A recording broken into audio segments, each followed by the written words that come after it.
Welcome back to the Dementia Collective. Today, we have the pleasure of being joined by Erin Chalmers. Erin was born and raised in Edmonton, Alberta, and she went to NAIT for television and radio broadcasting as now the co-anchor for Edmonton Morning News. In 2022, Erin's mother was diagnosed with Alzheimer's disease. Since then, Erin has focused much of her time on caring for her mother, learning as much as she can about the disease, and preparing for what is to come in the future. In 2025, Erin joined the Alzheimer's Society of Alberta and Northwest Territories Board of Directors in hopes of continuing to learn and help other families facing a similar diagnosis. Erin, thank you so much for joining us today. I'm excited to hear about your experience as a caregiver, as well as a public figure navigating this public and personal story. Yeah, it's definitely not somewhere I ever expected to be, but hopefully I can be a voice to others that are going through the same thing. Yeah. Before we get into that, though, we have a Patreon here where members of the village, they're able to support the show. And one of the benefits that they get is they get to ask the guest a question. So one of the questions that we were given for you is, as someone who helps tell the public what matters every morning, has your mom's diagnosis changed what you feel important to you?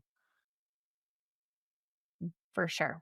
100% it has changed. I don't think I ever paid as much attention to, of course, the disease, but also just aging in general. I have changed my outlook on myself, the people around me, what's important in life.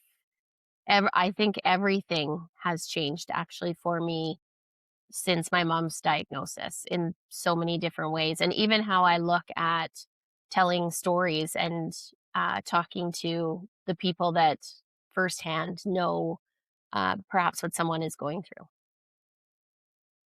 So I usually start the conversation with the origin story. So you, like many other caregivers, didn't start out wanting to be a dementia caregiver, right? So what was your early experience like leading up before you got into this caregiving world? Well, so my mom was diagnosed. I want to say, we realized something was off in about 2022. She was just forgetting words that she would usually never forget, or she was a huge cook and baker, and she would forget ingredients. That it just seemed weird that she would all of a sudden these words would just disappear from her vocabulary, and she couldn't think of what they were.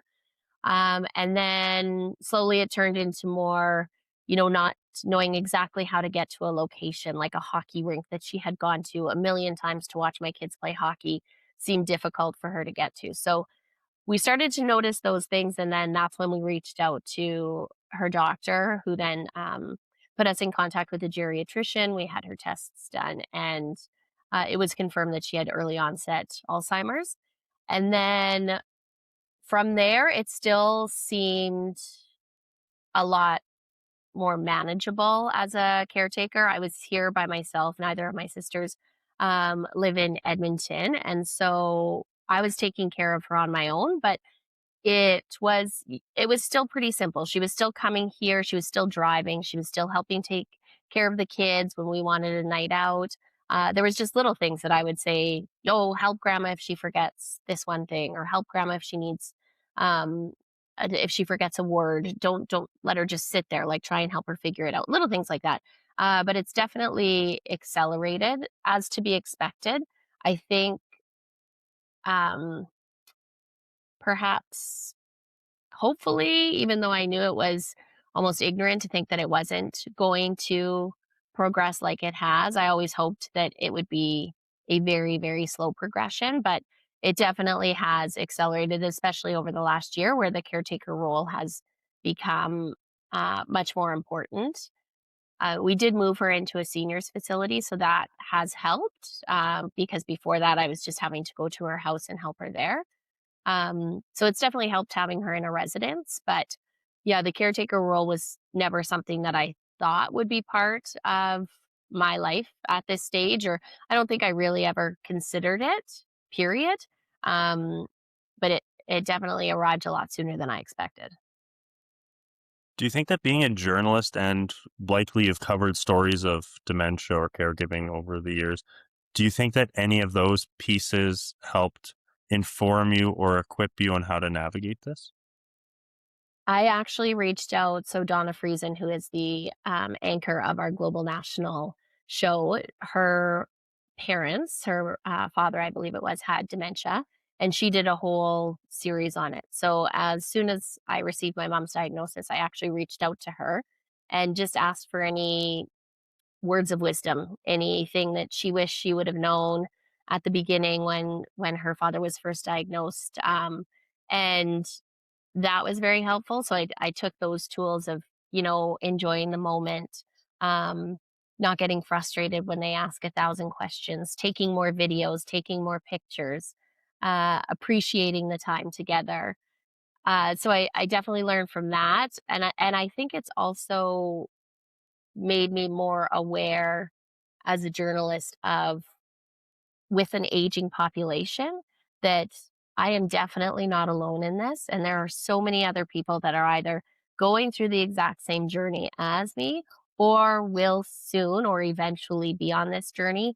And it has changed some of my thoughts as far as who do we want to talk to as and have guests on our show? What are conversations that we want to have and focus on our senior population more because I mean, the baby boomers, they're at that age now, right? My mom was a baby boomer and they're eventually going to end up in the seniors residence and more are going to be diagnosed with dementia. And so this is something that just is going to continually impact more and more people. When you were watching your mom's trajectory, was it you that was noticing all these things, or were there any sort of physicians or other family members that said, "Hey, this weird thing happened"? Like, what instances kind of were you experiencing? I would say that I noticed the most because I definitely spent the most time with her, but her best friend as well. She used to travel with her. They were travel companions. And I'll never forget, it was probably a couple months after they came back from a trip together. And her best friend texted me and said, "Hey, do you think we could go for lunch?" And I met her for lunch. And as soon as she sat down, we both just started crying and she said, "I don't know what's happening with my best friend." And we shared stories, um, and just the things that I had noticed and the things that she had noticed in her time with her. And then also my sisters. My one sister has now moved back to Edmonton to help with my mom, but my other sister's in Calgary, so she would come once a month, so quite often. And she was noticing too, and she would come down, or even when they would be on the phone with her, again, just those words, missing those words, stopping conversation and not really knowing what she was trying to say. She wasn't really at the point yet at the beginning where she would repeat questions a lot. That's not really what we noticed at that time. It was more just not knowing exactly how to get out the sentence that she wanted to say. So, yeah, I'd say I was probably the most involved in it at the beginning, along with her best friend who um, was able to share kind of similar stories of what she noticed as well. Oftentimes, I hear from caregivers that they have this doubt that they doubt what they're actually seeing and experiencing. Like, no, no, no, it's that it can't be that. I must be misunderstanding it, and they must not be forgetting things. Maybe I'm misunderstanding, and you don't believe actually what you're seeing. Did you experience that? I think it's because you don't want to believe it. I definitely had those moments of, "No, no, it's fine, it's fine. She's fine. She's just getting older, and this comes with old age." I forget words. I remember saying that all the time. I forget words all the time. It's not a big deal. But I think deep down, we all knew that it was more than that. As much as we wanted to try and tell ourselves in hopes that that could change the trajectory or change the future, deep down, I think I knew what was happening, and I knew that it wasn't just old age. It was something much more than that. So, what was the progression and process you went through from noticing you and your mother's friend that there was something wrong with your mother to diagnosis? What was the that journey like? So it started once we had the conversation about, more than just myself or my sisters noticing this, that this was her friends also noticing it. Then we had her diagnosed officially as early onset dementia. then we did feel a little lost as to where to go from here. What were we supposed to do? We were always of that mindset of we wanted to be proactive, not reactive. So we wanted to prepare as opposed to just waiting and then something happening and us not knowing what to do. Because you hear these, horror stories of loved ones ending up in care that you don't want them to be in. Perhaps a home that you're not happy that they're in that particular home. So we were trying to figure out how to plan, but with Alzheimer's, it's so difficult because you don't know a timeline because everyone's journey is so different. So we didn't know if we were planning for 5 months from now, 5 years from now. Like it was so hard to know exactly what to do. That's when we reached out to the Alzheimer's Society. They were very helpful. They sat down with us. They kind of went through the services that they offered, and then we went through this almost like a clinic, which went through all the stages of dementia and the what falls under dementia, of course, because there's that confusion of dementia also, like what exactly is it? So our mom was Alzheimer's, which is, under the umbrella of dementia. And then, it dumbed down kind of what was going on in their brain so we could better understand what our mom was going through. So we went through these courses, which I think was extremely helpful. I still look back on some of the things that they told me during those courses, like don't ask too many questions in a row. It's like boxes they're on a truck and the boxes are falling off. And so you have to wait before you ask another question because they need to make that circle before they can remember, what not only what question you're asking, but what the proper answer is. And also just about how short-term memory goes before your long-term memory goes and just small things like that. So then we started with that. We still go to the Alzheimer's Society once a month just for to meet with a group. She meets with other people that have dementia. We meet with other caregivers to share ideas, share what we're going through, which again has been helpful because when I started going there 2 years ago, there was a lot of discussion on things that I thought, "Oh, I'm not dealing with that. I don't have to worry about that." But now, 2 years later, we are going through that. We are dealing with that. So, there's been that progression for sure, which, has been helpful to navigate the journey. And then also our mom was living on her own, and the more research we did, the more it talked about how that isolation and not being around other people, not talking with other people, how that can really only accelerate the Alzheimer's. Like being interactive is so important. So we decided it was best to move her into a residence. So we were able to do that. So she was with other people. We also got her into a program with elder care where she goes twice a week and it's amazing. She's there all day. They do activities, they have lunch together, they do crafts, and she absolutely loves it. And again, it's just her having that interaction with others. And really, it's for uh, all of that to not be put on us to make sure that if she was still living on her own and she wasn't in these programs, it would be on us to go to her house to make sure that she's talking with people, to make sure that she's interacting and using words. Because if you're not using them, that's even more how you're going to forget them, right? Um, so we've kind of, yeah, I feel like we've taken steps to try and make sure at least that the social aspect is definitely there for her. And so far she's still really enjoying it. And so we're hoping that that will stay. I know sometimes as the Alzheimer's gets worse, people retreat. So we'll see how long it lasts, but it's been a huge part of the caretaking journey for us is for her to be just very social and with other people. Oftentimes, I hear from individuals when they get diagnosed with dementia that once that diagnosis happens in that discussion, in that room, the the the kind of mood changes in there, and then the perspective of them is they're no longer a main discussion going forward. Did you experience that with your mother, or was she still um, involved and aware of what was going on? She's very aware, which I actually am very thankful for. I've talked to some people who it's a big struggle for them because their loved one will argue and say, "Well, I remember this stuff. I wouldn't do that. I didn't lose anything. You've taken it." And granted, we still go through that with our mom sometimes about, her losing something and she automatically jumps to that someone has taken it from her. But often she knows that she has memory problems. She knows that there's something wrong with her brain. She can't exactly say what it is, but she still knows that she can't remember anything. She doesn't know why she can't remember anything, but she doesn't like it. It makes her sad. That part is hard because sometimes she gets quite upset when she's talking about it, which of course makes you upset because no one wants to see their parents cry.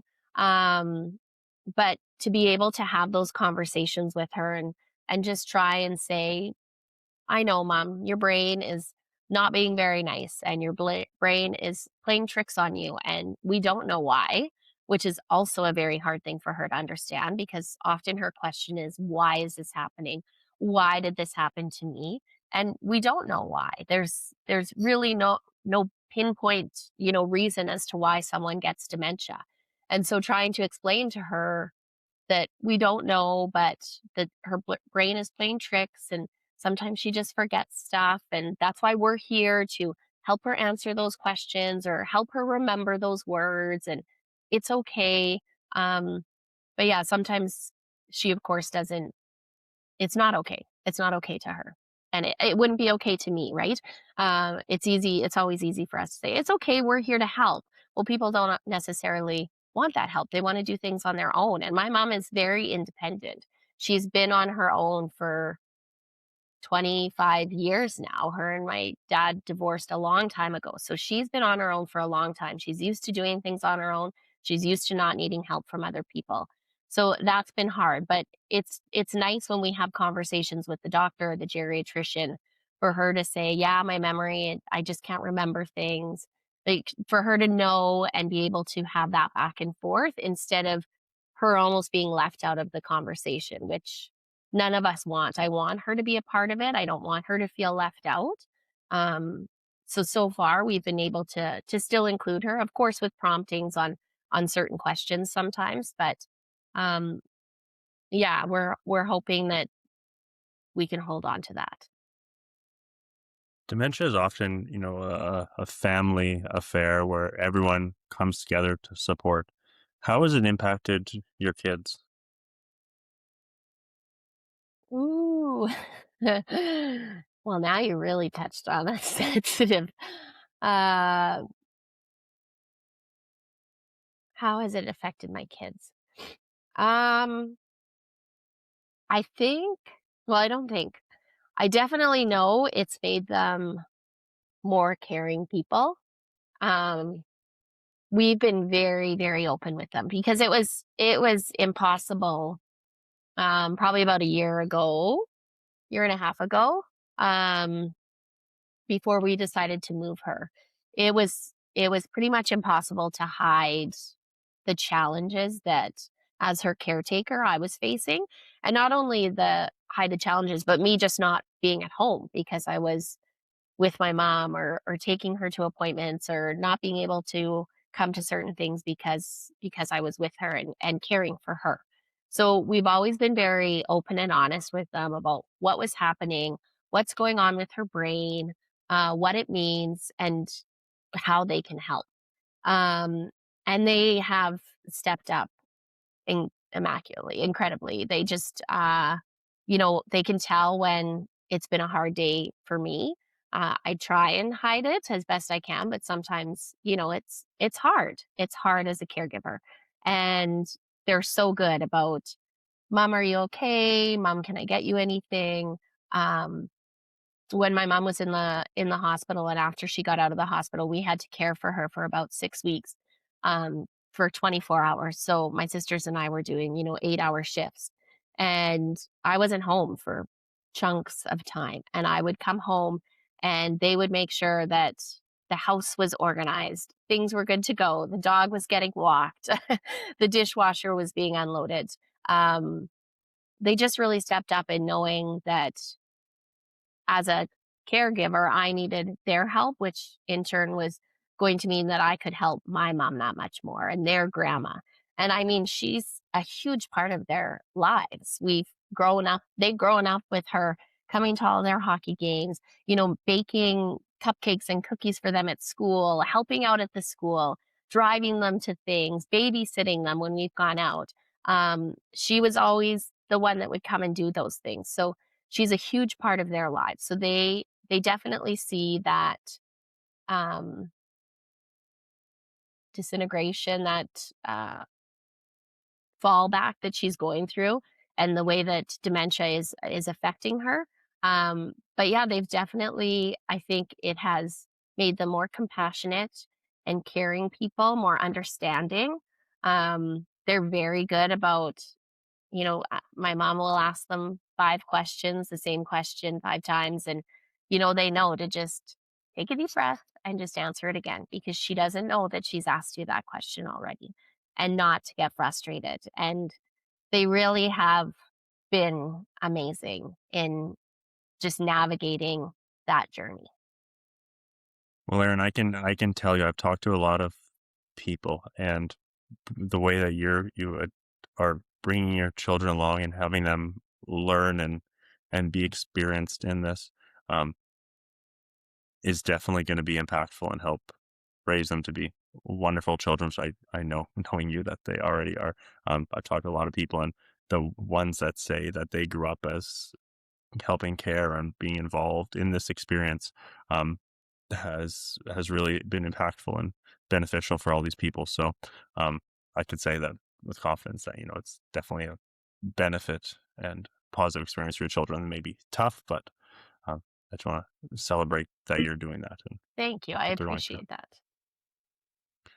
Um, Shifting a little bit, you kind of are going through this experience likely of it's your mother. You had this relationship growing up, likely, like most of us, where there's reverence and I look up to my mother and I ask for help from her. But now the perspective has shifted. So now you're helping her in that same way. What is that like, assuming you're going through that?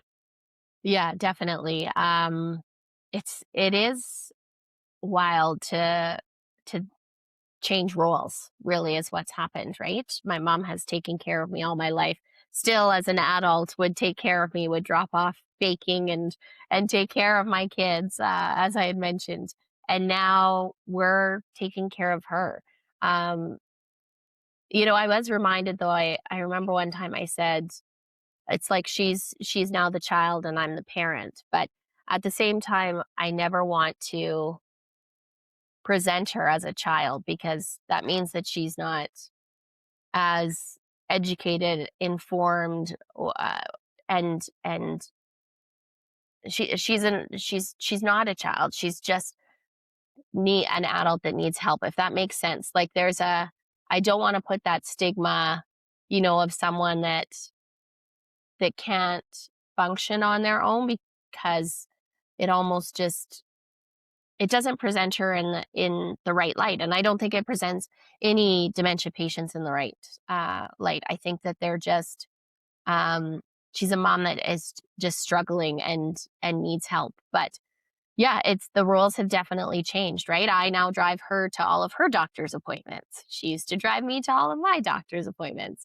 Um, I take her and help her with grocery shopping, or with anything, like in her room that she needs to clean up, or setting up Christmas decorations, taking down Christmas decorations. All of that stuff. Of course, the tables have turned, and I don't think we really, as a society, prepare ourselves for that change to when we start taking care of our parents.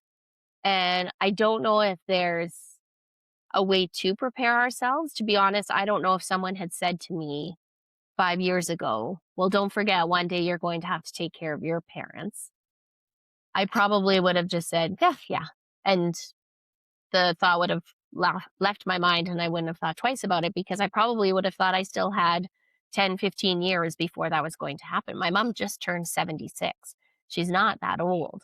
Um, but now looking at it, I tell my friends and my coworkers all the time, like, just know that eventually you will become the caregiver for your parent. And so make sure you know what they want. I mean, we did a lot of that as well when we first learned about my mom's diagnosis, which I also really recommend.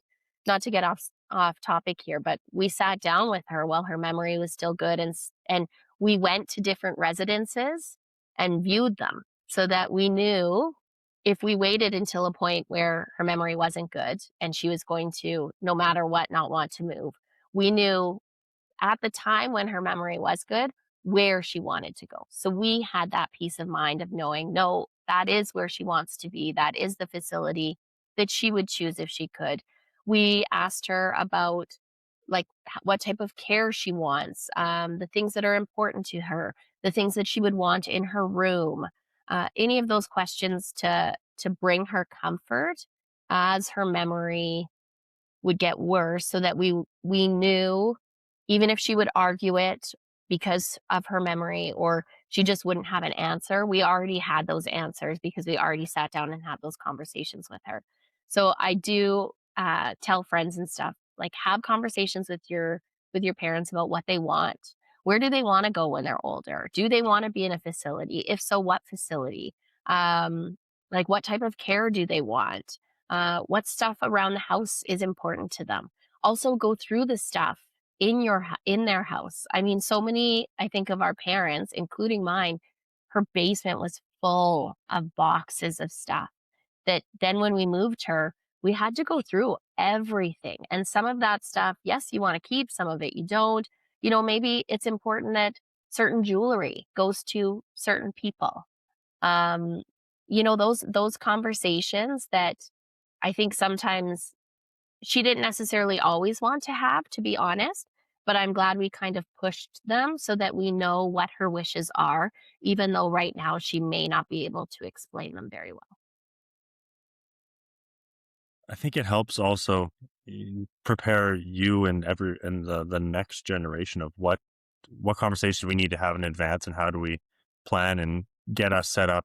And so it's the let's have these discussions earlier on. Sometimes it's hard. I mean, I'm in my mid-30s and it's hard to have these discussions. Like, I don't really want to have this conversation. She's like, we need to have this conversation. It's this uncomfortable, awkward tension that like now seeing it with, my grandparents and your mother, like we see what needs to be done, but it's always hard to do that stuff. Is so preemptive. Mhm. Yeah, but I agree. I just think it's so important. You know, it's that mind frame of, "Oh, well, if we don't talk about it, then it's not going to happen." And that's just simply not the case. And I really think it's important for society as a whole to, and it's not just on this topic, but just on anything. You need to have those hard conversations with your kids, with your parents, with your spouse, whatever it may be about what's important to you as you age, especially for this topic, especially like where do you see yourself? Where do you want to see yourself? Um, you know, I even had to have the hard conversation with my kids because, of course, they asked, well, mom, does this mean this is going to happen to you when you get older? And I don't know. I couldn't give them a set answer, but I do know, and I did share with them, you know, what I hope my wishes can be at that time. Um, hopefully, that's still a ways down the road if it is to happen, but you know, I those were conversations that were important for me to have with my kids as far as what my wishes will be if it's possible. How do you think, or I guess, do you think stigma has changed of dementia over the last few years, the last 4-ish years since you've been going through this? Do you think it has changed? What's it been like? Um, to be honest, I feel like I didn't really think about dementia until it was on my doorstep. Um, so I don't really know if the stigma around it has changed because I don't think I really talked much about it with other people until it was such a big part of my life. Um, I'm definitely hopeful that the conversation is changing and that there's more care around it, more understanding around it. Um, And that is my goal in talking about everything that we go through with my mom. Because again, like anything, mental health, it doesn't matter. The more we talk about it, the more understanding can be out there, the more hopefully resources, the more conversations on what tools are available. So do I hope that it's changed? Yes. Do I necessarily know if it has? I don't know because um yeah, I think I really just didn't pay attention to it until I had to. Did you think at first it was like drinking with a fire hose? I've heard other people kind of use that analogy before. You're just trying to get as much information and make sense of this craziness. Yes, 100%. I think that's a great analogy of it because, like I said, our my sisters and I, our main focus was to be proactive and not reactive. So we were like, what do we have to do? What do we have to do? Like, we want to make sure everything's in place. We want to set up this. We want to set up that. A lot of that stuff you can't do, of course, because the person has to hit a certain stage before they enter, a dementia, a memory care ward, and you can't save a spot, obviously, in a memory care ward for a loved one. So it's a process that you have to go through. So then again, it was taking in information of, well, what can we do for her to help um, slow down the side effects? What drugs are out there? What food should she be eating? And not only that, what about for me? Because again, we all had the conversation of, okay, our mama has this. It's not 100%, hereditary, but there definitely is that link. Also, we learned throughout this journey that her brother has dementia and her other brother passed away with dementia and had dementia. So definitely part of that side of her family. So then it's the conversation that we are having as well of and the and consuming the information of how can I better my health? What can I do to lower my chances of dementia? What foods should I be taking? What like I just started taking creatine because I read about all of the benefits of that for brain health. I'm trying to convince my husband to buy us a sauna because I'm reading about the benefits of that. Yeah, it's consuming all of the information for her, then all of the information for us, all of the information of what resources are available. Um, there is just so much to take in. It can feel very overwhelming, but then there were times that you feel like you don't know what you're doing and you don't know what resources to look for or you don't know how to handle a certain situation. So, yeah, I guess sometimes it felt like drinking out of a fire hose and sometimes it felt like I couldn't get the fire hose open, if that makes any sense.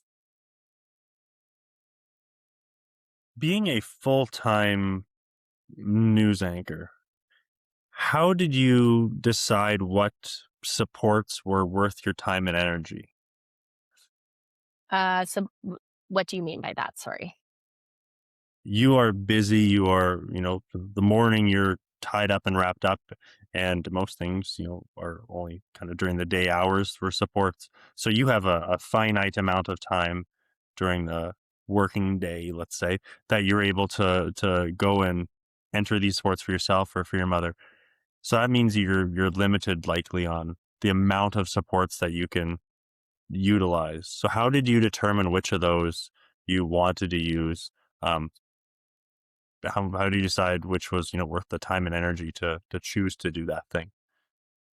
I actually think I've been very fortunate with my job because although, I'm up at 2:30 in the morning, I'm also done work by 11.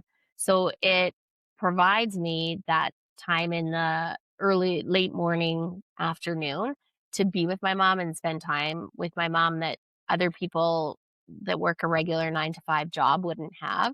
So I do feel like so much that I was able to do as a caregiver I wouldn't have been able to do if it wasn't for my job and the time that I work, um, because it gave me so much of the day to be able to take her to appointments or classes or, visit her geriatrician to talk about the next steps for her, take her to her elder care class, go to her Alzheimer's meeting, those sorts of supports.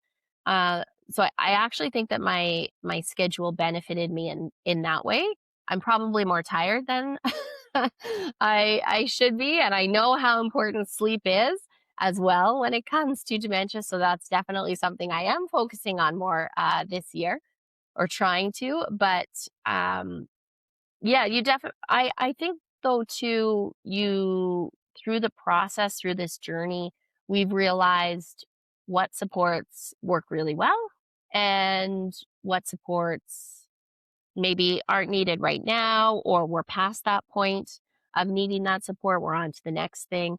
And we've been able to navigate that pretty well. Um, and then, I mean, a huge support is just having my sisters as well. And as I mentioned, my one sister has moved back to Edmonton, and it's been incredible just having another person here in the city that can go and help my mom when she calls, or when she's confused about something, or if something goes wrong, or even just to go and have coffee with her. Just having that extra support system here in the city has been life changing for me, quite honestly. And so I feel very, very lucky to have that, because I know for a lot of people, they're doing it on their own, and it's hard. It's hard to be a caregiver. It's physically hard, and more than that, for me, it's just emotionally, when it's your mom, this person that you've always looked up to your entire life, that you always thought would, be there to answer your questions, to take care of you, and to have that role change, and to be the one now caring for them. It's a lot emotionally. So, yeah, to have a support system is huge. And all I can recommend too, for other people trying to find those support systems, even if you don't have family here, lean on friends. I know my friends always were saying, like, what can I do? How can I help you? And it's hard sometimes to ask for help. I myself have a hard time sometimes asking for help. But that's what they're there for. That's what friends are there for. And I had to remind myself, if they were going through that, I would be very mad at them if they didn't call me and ask for some help. So I think as a community, we need to just remember to lean on each other. I feel like, as when you have young kids, they talk about how it takes a village to raise a child. Mhm. I think it takes a village to help seniors as well, and lean on your village. Now that you don't need, I don't need them anymore to help me with my kids. So I lean on them now to help it with my mom in whatever way that might be. And I love the analogy, especially because was part of the reason that we called it BlueBell Village, was that same notion. I don't know if I ever shared that with you, but that was part of the notion I behind love the, it. the village part of it. Well, it's so true. It does take a village, whether it's family or friends, doctors, therapists, whatever it may be, right? You can't do this on your own. When you were looking at supports, did you find um, that they were pretty much designed so you would have to reach out and find them to get the supports? Or were there any supports that like came to find you that were like, hey, we know you're going through this thing, maybe from AHS that said, we know you're a caregiver, these are the supports available? Or was it very much you had to find the supports that you needed? No, I definitely had to go. We had to go looking for sure. Um, I don't think I don't think there was anyone that reached out. Which part of me understands, because it would probably be hard for organizations to necessarily know, or even know if you want the help at that point.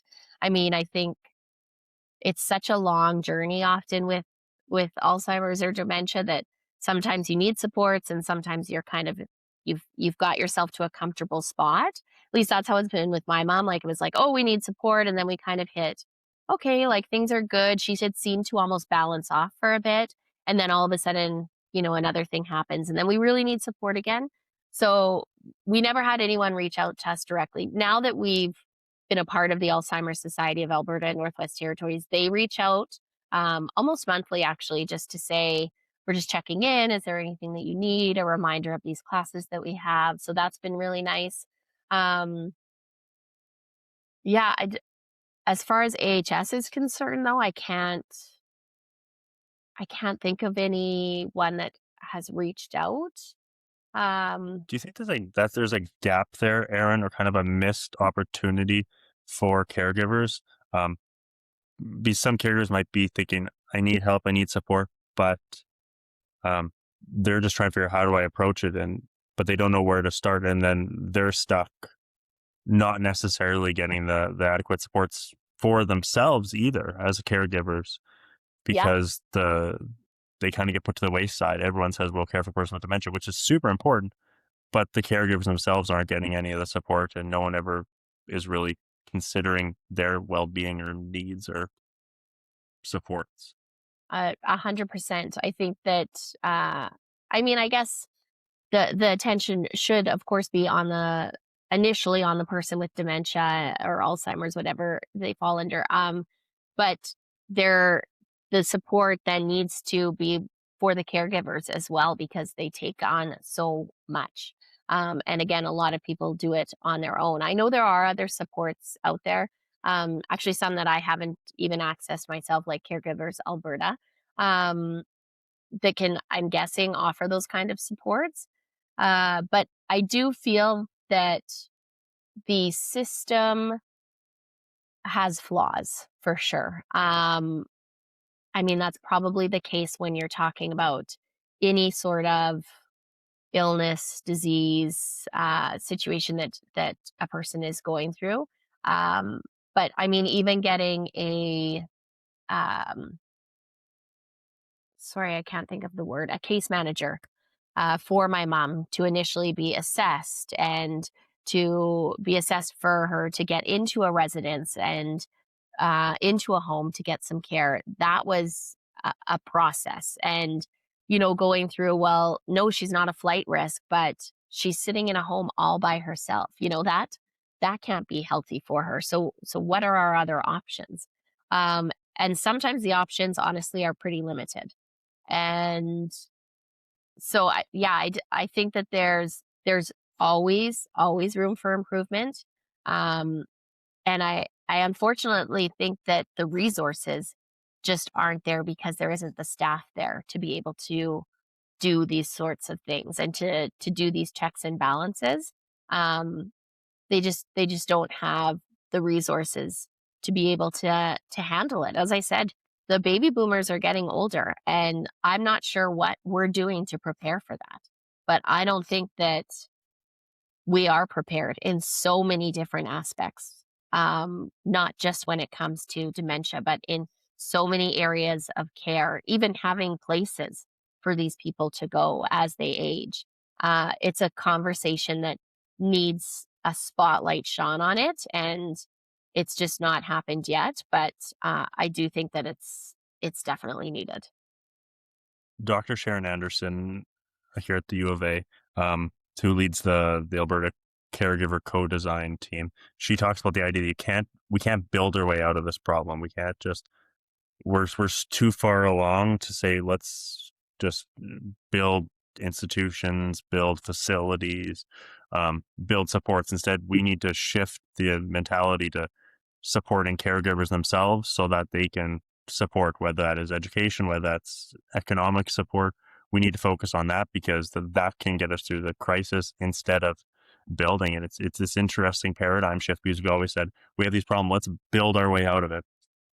But that doesn't support the folks like you or other caregivers that say, I'm going to look after my loved one and I'm going to drop everything to look after them. And who's covering off on them? The mortgage doesn't care about those things. How do we ensure that the the caregivers are doing these things because they love this person, aren't being, you know, uh, uh, set up in a poor position after the fact because they chose to love this person?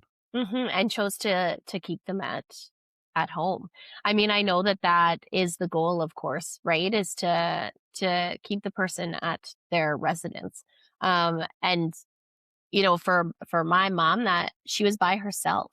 But I meet with so many other caregivers that are it's husbands and wives. So whether it's the husband that has dementia or the wife, the caregiver, they're at home with them. But the stresses that they go through every single day caring for this person and not feeling like they have anyone there to help them along that journey. Again, like you said, whether it's financially, emotionally, physically, all of those factor into it because their whole life turns into caring for this one person. And for a lot of them, they're also still working a job, still trying to figure out, how do I leave this person alone? Are they going to wander? Are they going to know where I am if I go out into the yard? Are they going to panic? Um, all of those factors then weigh on a caretaker's mind, and it's overwhelming. I feel, you know, I can't imagine going through this with a spouse, with my husband, and caring for him and not having supports, having him in the home with me, but not having the supports I needed to also help with my mental health, and help with knowing how I can do that juggle. Um, I know for one thing that I've talked to other caregivers about, that I did mention earlier, is this elder care program, which has been absolutely amazing and gives caregivers a day for themselves because the person with dementia goes there. They go at 10 o'clock in the morning and they're there till 3 o'clock in the afternoon. It's almost like they go to school, right? They can get picked up by DATs, so they don't even have to be driven there if that's what you want to do. Um, and it is a small cost, but it is subsidized, and it just gives that caregiver a chance to breathe. But even in that scenario, my mom loves going to these. We tried to see if she could go 3 times a week, and it's just, there's no way. There's no room. It's impossible. They already have a ton of people wanting to be a part of the program. So they can't up that. But I just think if there was something that would give the a break, like going to school, get being able to know that your person is safe, know that they're being treated kindly, know that they're eating well, that they're doing activities, that they're interacting with people, giving you that sense of calm. So then you are also able to do stuff throughout your day, like go and get groceries or clean the house or read a book. Because sometimes for these caregivers that I talk to, they don't have time for that stuff. And they're eventually going to burn out. And it's not only going to be then a health problem for them, but also a continued health problem for their loved one that has dementia. Was there any times where you really felt like your role was to advocate for your mom, the system, wherever it is, wasn't listening or doing what you felt needed to be done, so you really felt like you were advocating for her? Yes. I think more the number one example of that was when she was put in the hospital. So we were out for lunch and she fell down there was a couple of steps leading to the washroom. She didn't notice them. She fell, she fractured the bone right underneath her knee. And so she was sent to the hospital. We first of all waited for 13 hours in emergency, I want to say, at the Royal Alec Hospital with a crowded emergency room. There was another elderly woman sitting beside us with her daughter. She had fallen and hit her head on a cement, um, like curb. She had bandages wrapped around her head. She had blood on the bandages. She had blood down the front of her. And she was waiting with us for hours. Seniors with head injuries that are waiting in our emergency rooms. Mind blowing. Anyways, that's a whole other issue with Alberta's healthcare. But so she ended up in the hospital. It was the worst experience. Eventually, she was admitted into the hospital. It was the worst experience I have ever gone through. She was there. She was admitted on the Friday. Um, she shared a room with 3 other people.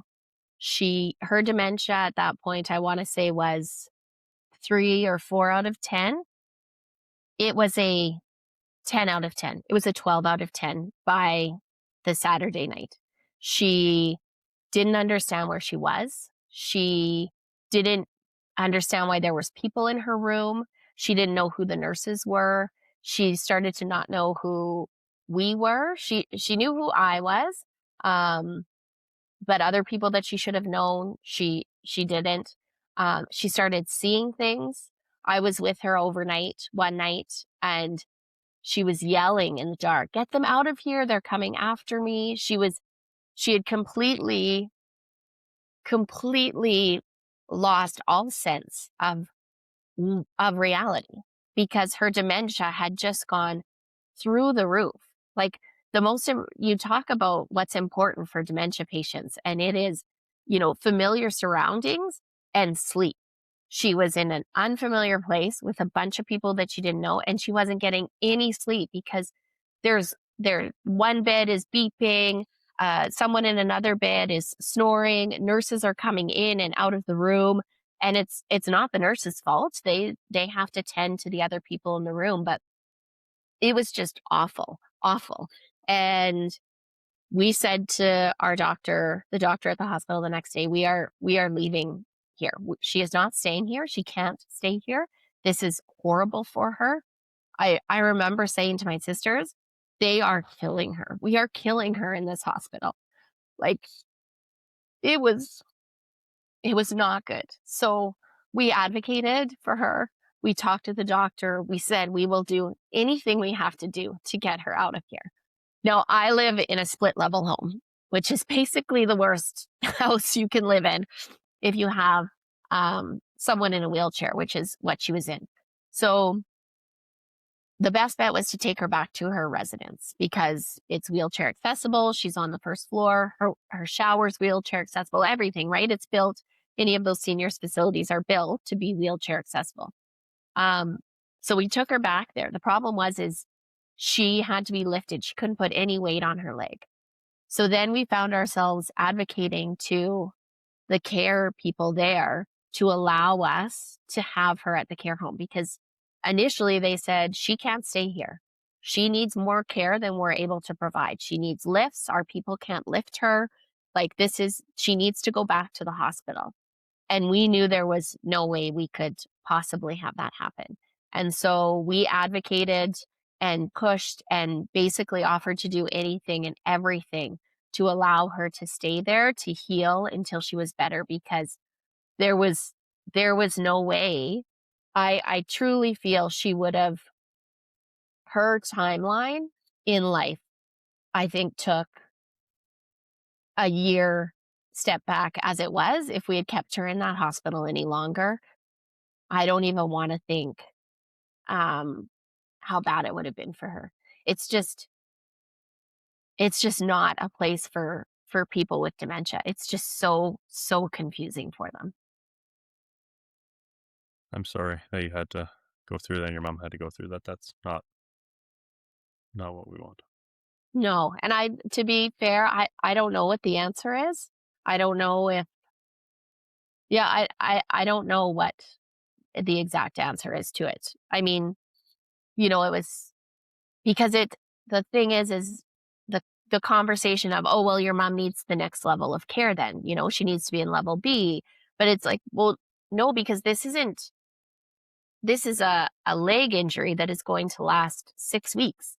And then she'll be fine. Of course, her memory isn't, but physically she'll be fine. So she doesn't need lifts for the rest of her life. So it's trying to figure out how do we solve these injuries and these situations that aren't, we have to change the whole trajectory because this is a new part of her life. It's just, this is a part of her life for the next 6 weeks. And I don't know what the answer is to that. I don't know if there needs to be a special dementia ward in hospitals that allow patients with their own room. I mean, I really do think that that's what it came down to, was the confusion of her room. I feel like if we were able to have her in her own room where we could shut the door, where she could actually sleep, and she wasn't being woken up by people that she didn't know and didn't understand and didn't know why they were in her room with her, that we might have been okay. But again, that's just not reality right now with our healthcare system. Yeah, and we've had conversations before on this platform where we've had, PhD nurses, and they talk about the fact that when they went through their undergrad nursing education to become an RN, they haven't had a sufficient dementia experience. It wasn't until much later that they learned it. It was a one-day conversation, and then you move along, and it doesn't get into the nuanced needs of what are they actually going through, especially in a acute care setting like the hospital, where it there's compounding stresses involved, that it's not just a simple um, understanding of the different types of dementia. It's how do these this how does the environment impact them? How does the changing people around them impact that they don't have necessarily the sufficient training on them because Mhm. they have to learn so much. The variables are just, yeah, and the environment is huge. Even, and again, this is no fault to the doctors and nurses there, but like you say, they said, "Oh, well, we deal with dementia patients, so, we just have to work with your mom so that she can start to use her walker. So we'll just every day the physiotherapist will come and we'll work with her on how to use her walker." But what they didn't understand is what you teach her today, she will not remember in 2 hours, let alone tomorrow.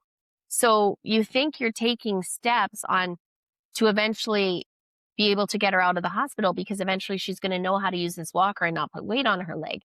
But she doesn't remember what you're telling her.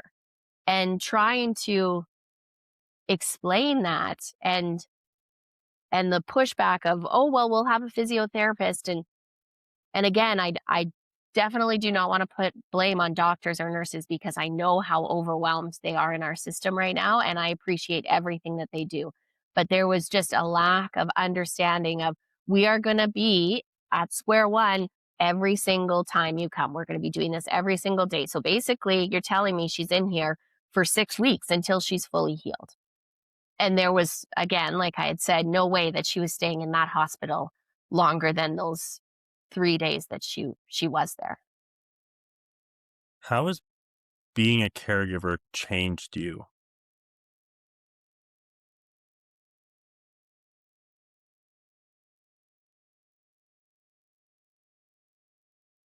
Being a caregiver changed me. It's made me more compassionate, more understanding.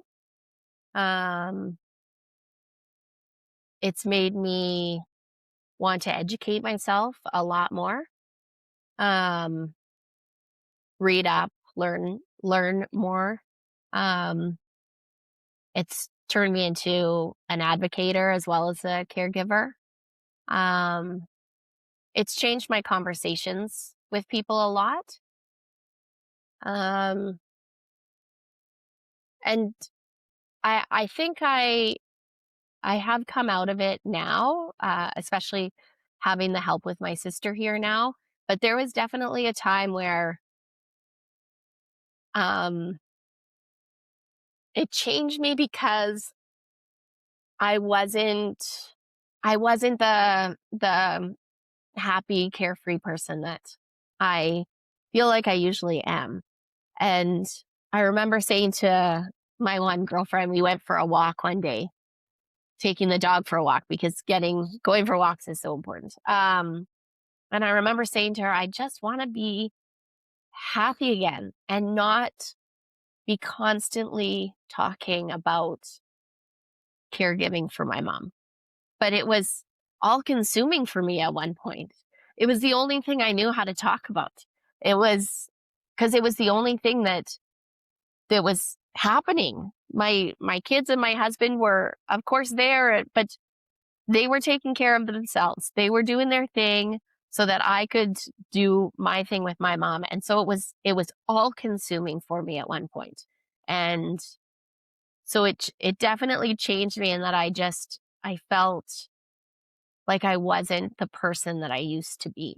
But again, I now, even though my mom's Alzheimer's has definitely gotten worse since then, um, having support, having someone else, especially a family member, especially a sister that that is there all the time, has been a huge weight off my shoulders. And And I feel myself coming back and feeling happier. And um, I think I've also, through this journey, have hit a point with my mom where which doesn't seem in this conversation because I know I'm getting emotional, but I feel like I'm not as emotional as I used to be. I am able to handle things a lot better. I'm able to handle her moods a lot better. I'm able to handle um, sometimes her accusations a lot better. I'm able to not take things as personally as I used to, which was emotionally draining. You know, why would my mom ever think that I would steal from her, or why would my mom ever think that I don't care about her or don't love her? And emotionally, those things would really, really weigh on me. And I've now I've now become more understanding of the disease and have have emotionally been able to um not take that so personally and know that is not my mom. That is the disease. That's not her talking. She is not saying those things to me. The disease is saying those things. And I'm able to actually let it go. And it took a long time for me to be able to do that. And to be honest, I think my sister, because she's just starting to take on this caregiving role, she's experiencing that heaviness and that emotional weight. Um, but for anyone that's going through it right now, I do believe like eventually you will get to a point where you can let it go and you do truly are able to process it and know that the person that you love is there. That's not them right now, but they'll come back. And you just have to like take it for a little bit. Try not to let it tear you down or hurt you, and just be there for when you see them come back. When I see my mom come back and all of a sudden that part of her, that Alzheimer's side is gone, and then my mom's back and she's smiling and she's happy and she's like the most caring and most lovely and most wonderful woman. And so as a caregiver, it changed me and I went through a lot, but it's also changed me now to be able to handle those emotions way better. Can you talk about what motivated you to join the Alzheimer's Society's board of directors? I think just because it's such an important part of my life. Like I've always wanted to do something to help on what I've always wanted to focus any extra time that I might have on things that are important to me. So when my kids were little, I was on parent council. When even before that, I joined the Alumni Association, because Nate was where I went to school and where I graduated from it, and so Nate was important to me, as you know, and so I kind of focus on the areas that are important in my life. So it was Nate, then the school board, it was with my kids, and then Alzheimer's was all of a sudden a very, very big part of my life. And so it was I guess it's my way of trying to give back and trying to um, have a better understanding of what our family is going through, what other families are going through, and hopefully being on the board, try and provide that caregiver aspect of it. I mean, some people are on the board are doctors or researchers, or that we have this whole gamut of these talented people that sit on the board. And so for me, I don't come with the knowledge necessarily that others do when it comes to the disease itself, but I do come with the knowledge of what it's like to be a caregiver and maybe the better resources that we can provide. Um, to caregivers, what they need and what maybe isn't there. Have you learned anything that's changed the way that you are a caregiver since being on the board? Sorry, ask that one again. So, being on the board, has it changed the way that you are a caregiver for your mom? Um, I don't think so. Um, I think it's just made me want to advocate more for her and tell her story more and um, just make people feel less alone. Um, but I don't think being on the board has really changed anything.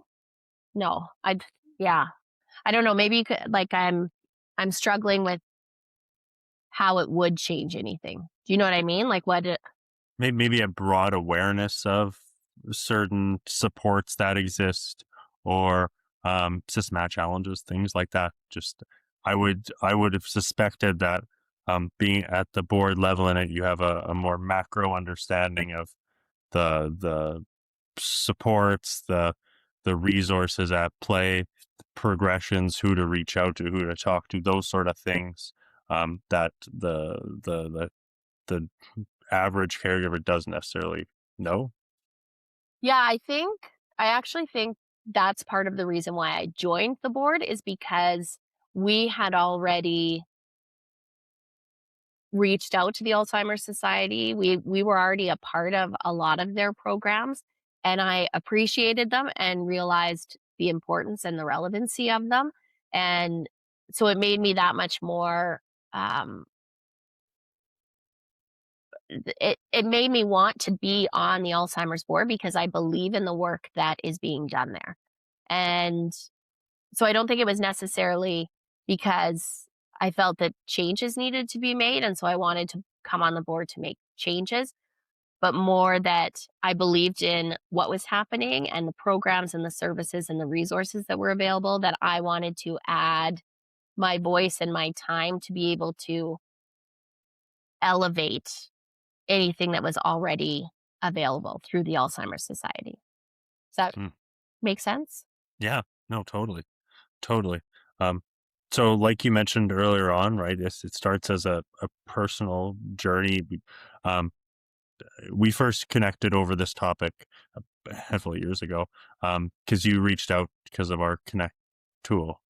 What what initially made you want to talk about, Connect and the support that your family needed? Again, I think it's wanting to consume all of the information possible and um, wanting to access any resources that you possibly could to find out how to better the person that you're caring for. And so with Connect, it was just, finding out ideas on just simple things like, activities to do with a person or conversations to have, which I think if you're early in the journey, you don't realize. It seems, "Oh, well, what do you mean? Like, you just have conversations." Well, sometimes conversations are very, very difficult for people with, mid to with a progressive Alzheimer's situation because they don't have a lot of words. And so, knowing how to navigate that or some questions to ask, some games to play, and then also the idea of being able to keep track, um, of the conversations or keep track of what's happening with your care with the person that you're caring for. I know you and I had conversations about adding that tool to be able to know what had happened that day, is something that my sister and I really need to take advantage of because instead it's a text of, 5,000 texts that you have to go back on to know, okay, well, where were we with this? Whereas it'd be so much easier to go in and just be able to look, okay, well, on this date, this is the doctor that came to see mom. On this date, this is what happened. Kind of that note system, I think, is huge. And we're really finding ourselves doing that a lot right now of going back to say, well, I was at her place on this day. What happened then? Or did you notice these things when you were there on Wednesday? And I think being able to keep track of that stuff is a very good tool to have. Um, but yeah, I think in the end with Connect, it just comes down to wanting to access all resources possible because everyone has different programs, different ideas, different suggestions. Some are going to work, some are not going to work. But the more that I have, I feel like the better I can be for my mom. Um, and in the end, that's what you want as a caregiver. That's why you're there, is to try and provide the best care for your loved one. So the more information that I can consume, the more that I can help her in her journey, and which inevitably will help me in my journey. Um, yeah, I just want to take it all in and use whatever I can, discard what doesn't work, hold on to what does work. Now shifting to a part that we call lightning round.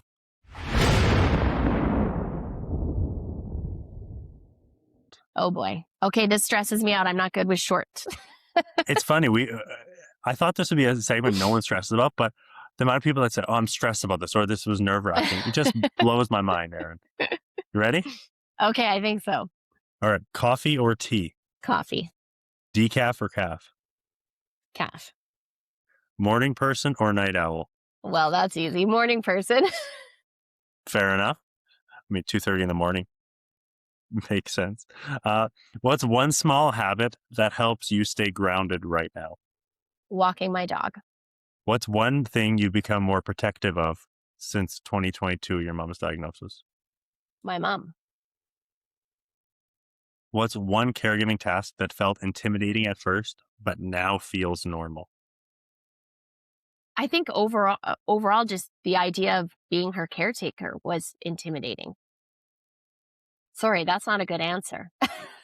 I can't, I can't think of it because I wasn't intimidated having to take her to doctor's appointment. You know what? I think I was intimidated, not the physical part of taking her to doctor's appointments, but having to take notes and know everything, all of her medical history. That intimidated me. What's one myth about Alzheimer's you wish would disappear? That person is lost. What's one question you found yourself Googling about dementia late at night? Is it hereditary? Yeah. Is it hereditary? What's one boundary you've had to learn to set in your caregiving journey? I don't know if I've set boundaries. Fair enough. Um, If you haven't said any, that is the answer. yeah, I can't think of anything that I've been like, I am not going to do that because yeah, when we had to live with her, we basically needed everything. So, What's your favorite Edmonton spot? ooh, the River Valley. What's the most human thing that's happened to you lately? Forgetting to buy groceries for my kids' lunches. The worst. The worst. So I was like, I'm like, I don't know. There's some meat in there. Just make yourself a charcuterie tray and away you go. Literally what I told my 12-year-old to do for lunch today. So What's one thing families should do sooner rather than later in the caregiving journey? talk with their loved ones about how they see their journey. What's one piece of advice you would give your 2022 self? It's just the disease. It's not her.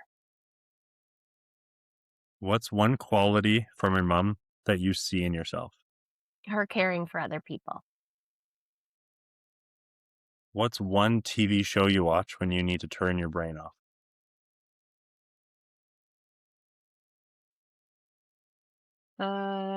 Love is Blind.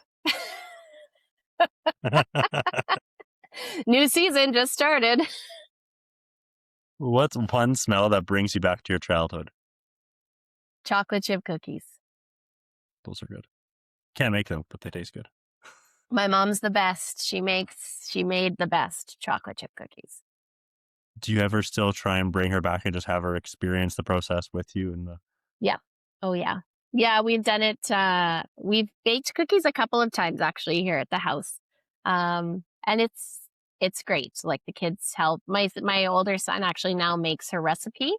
So lots of times he'll bake cookies and then we'll take them over to her as well. So That's amazing. mhm.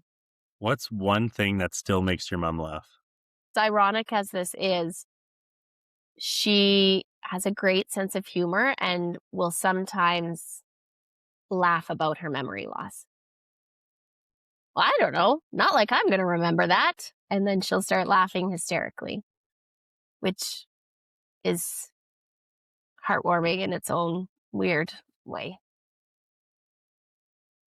What's one word that describes this chapter of your life? If you had asked me this last year, I would have said exhausting. This year, I'm really focusing on positivity, health. So my word would be Positivity and health both are one word. yes. Okay, this year my word is positivity. Amazing. There's got to be a better word for it, Andy. Like something about about like going forward, like moving forward in the right direction. There's got to be a word. I can't think of what that word is, even though that's my job. So I was going to say, Erin, if the two of us, you would be the one to know the word, not me. I can do math. accelerate. I don't know. Anyways, what gives you hope for the future?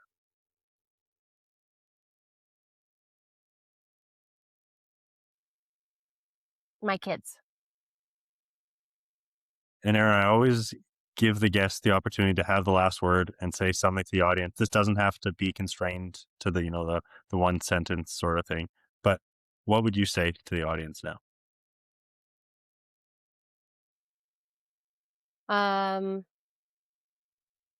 I would say my message would just be to hold your loved ones close, have conversations with them, take videos, take pictures, and just